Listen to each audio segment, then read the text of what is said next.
நம்முடைய பாமக கட்சி தலைவர் திரு ஜி.கே. மணி அவர்களும் நம்முடைய திரு வேல்முருகன் அவர்களும் அவையிலே இது குறித்து மார்ச் 2002 உரையாற்றி இருக்கிறார்கள்.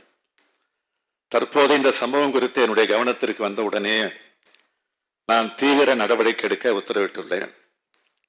அது குறித்து நான் அனைத்து உறுப்பினர்களும் பேசிய பின்னர் விரிவாக பதில் வழங்குகிறேன். அப்போது சரிவர நடவடிக்கை எடுக்கப்படவில்லை.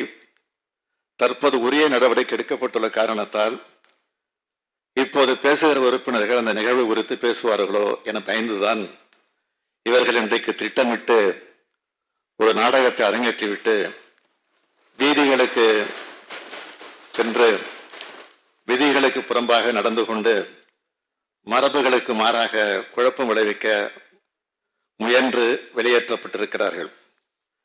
ஜனநாயக முறையில் இந்த மாமன்றம் நடைபெற வேண்டும் என்பதில் தலைவர் கலைஞர் அவர்களும் நானும் அசையாத கொள்கை உறுதி கொண்டவர்கள். மானிய கோரிக்கைகள் மீதான விவாதத்திலே பிரதான எதிர்க்கட்சி உறுப்பினர்களும் கலந்து கொண்டு தங்கள் கருத்துக்களை தெரிவிக்க வேண்டும் என்பதில் கொள்கை உறுதி கொண்டவன் இந்த முதலமைச்சர்.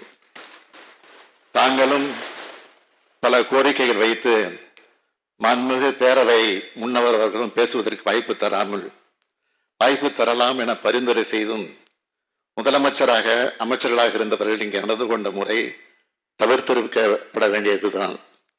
பேரவை விதி 120 கீழ் பேரவைத் தலைவர் நடவடிக்கை எடுத்துள்ளீர்கள்.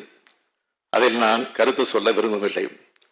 எனினும் என்னுடைய வேண்டுகோளாக ஒன்றை சொல்ல விரும்புகிறேன். இன்றைக்கு காலையிலும் மாலையிலும் மானிய கோரிக்கைகள் மீதான விவாதம் நடைபெற உள்ள நிலையில் வெளியேற்றப்பட்டவர்கள் இந்த அவைக்கு வினாக்கள் விடைகள் நேரம் முடிந்த பின்னரே அனுமதிக்க பெறலாம் எனும் வேண்டுகோளையும் பிரதான எதிர்க்கட்சி தன்னுடைய கருத்தினை பதிவு செய்ய வாய்ப்பு தர வேண்டும் என்றும் இதனை தாங்கள் பரிசீலித்து ஆவணம் செய்ய வேண்டுமாறு கேட்டு அமைகிறேன்.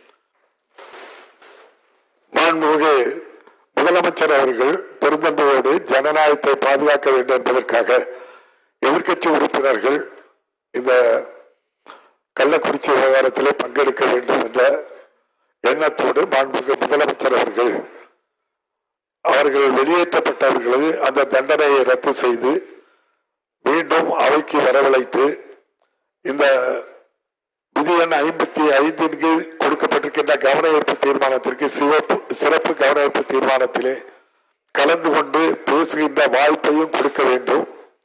தொடர்ந்து நம்முடைய மானிய கோரிக்கைகளுடைய விவாதங்களிலும் கலந்து கொள்ள வேண்டும் என்று பெருந்தன்மையோடு சொன்ன நம்முடைய மாண்புமிகு முதல்வர் அவர்களுக்கு இந்த அவை நன்றி தெரிவித்து வெளியேற்றப்பட்டவர்கள் அனைவரும் மீண்டும் அவைக்கு வர வேண்டும் என்று உத்தரவிடுகிறேன். நன்றி.